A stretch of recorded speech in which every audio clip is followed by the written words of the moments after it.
Hi, I'm Amy from Teaching Ideas for You, and today I'm here to talk to you about using novels in your classroom. I have always used novels. I've learned a lot over the years about how to use novels in the classroom, and sometimes I wish I could apologize to some of my early students because I really got so much better about targeting skills instead of killing kids with assessments and things.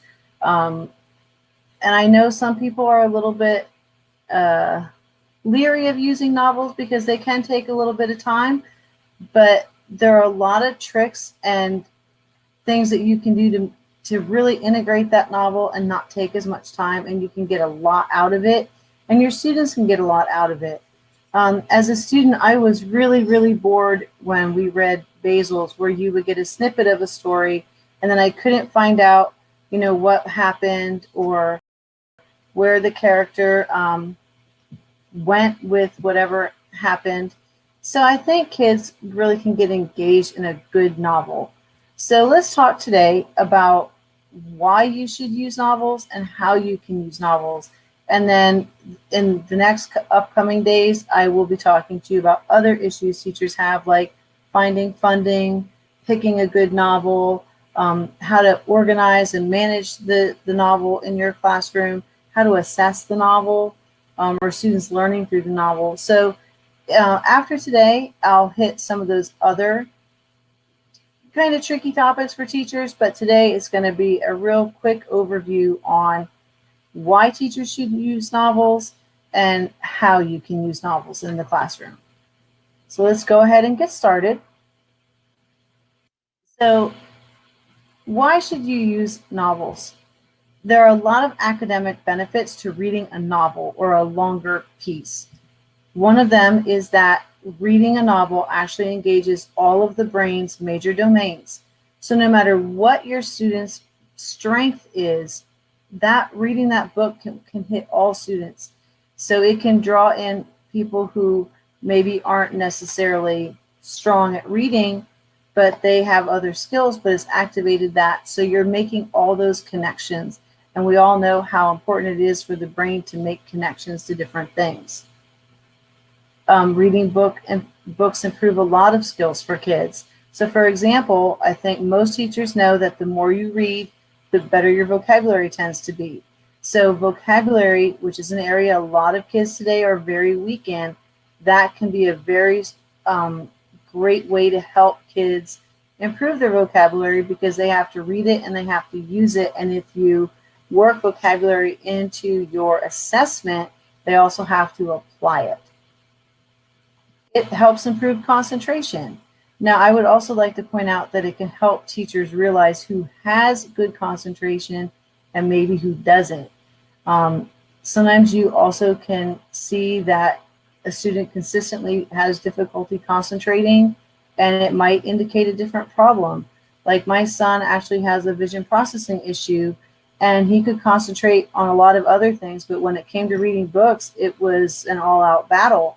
And so once we finally realized that he had a vision processing issue, it made everything kind of fall into place that made sense why he was struggling with reading when he could focus so many other places. So sometimes it can indicate, a child might be struggling with attention deficit or dyslexia, so a student should be able to work on lengthening their concentration with reading over time. But again, as a teacher, this is a twofold benefit to reading. Sometimes it can help you see who's really having a problem. And then you also can identify maybe who needs more support with improving their concentration.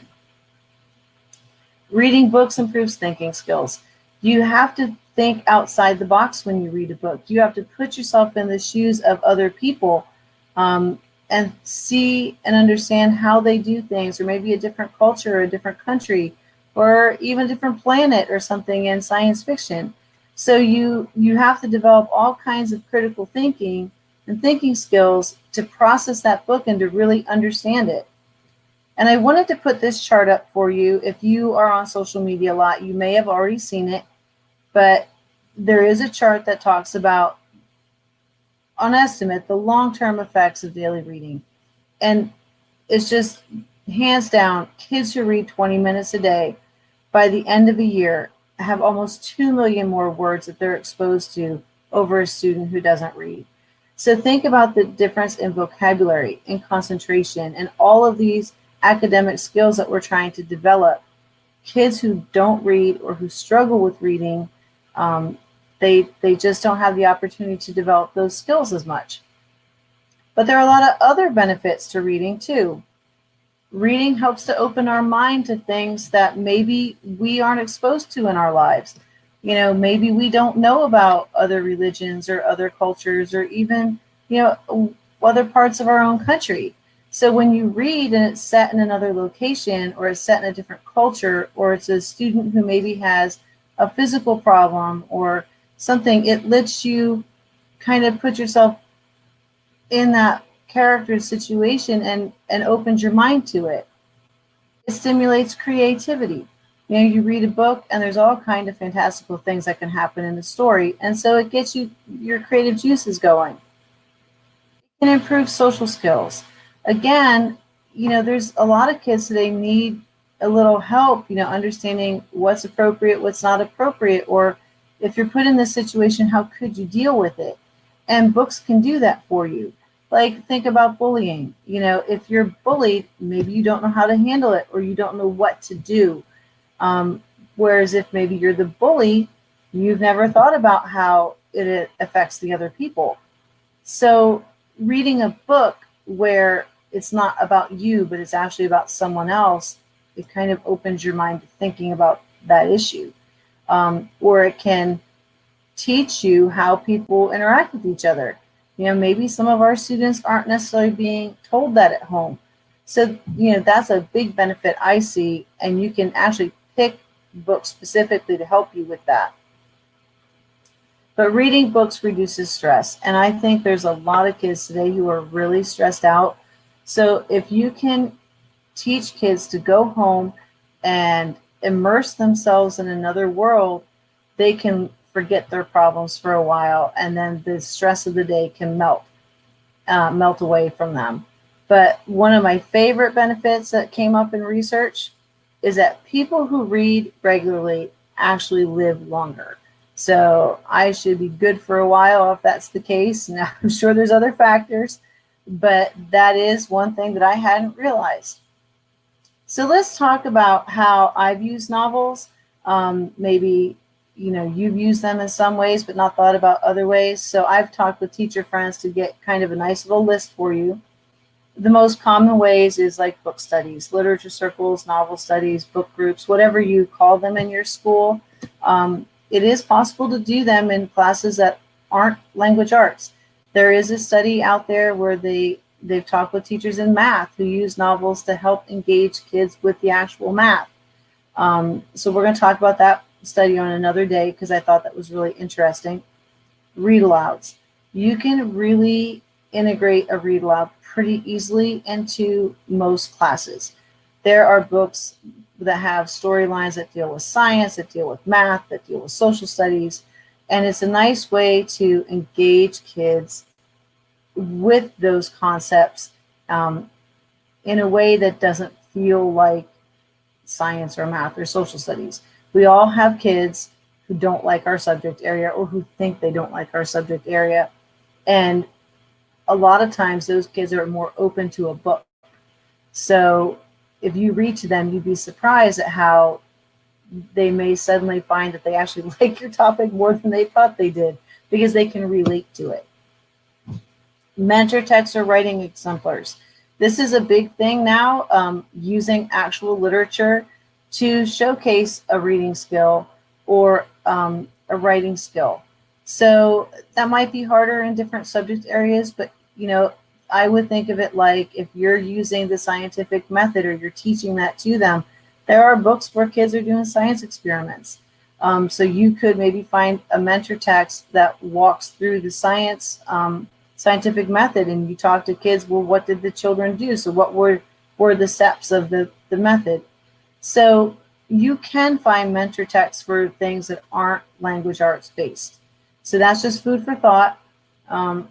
if you're trying to find a book that might incorporate something specific, like maybe archaeology, maybe again the scientific method, maybe some type of math, talk to your librarians. Librarians are a wealth of information, and they may help you find the perfect book.